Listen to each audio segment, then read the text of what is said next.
سلام، امروز میخوام یه کیس کنسر برست آقا رو معرفی کنم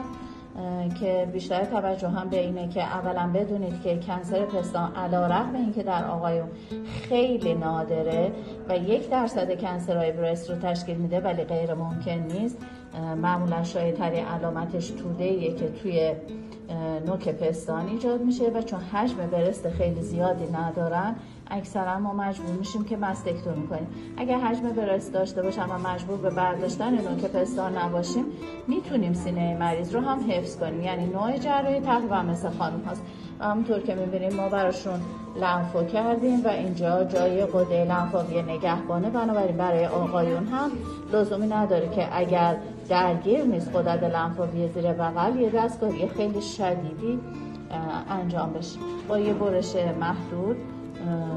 تقریبا کل سینه مریض تا اینجاها تخلیه میشه و بعد زیر بغلشون رو هم با دستگاه لنفو ما نشوندار میکنیم.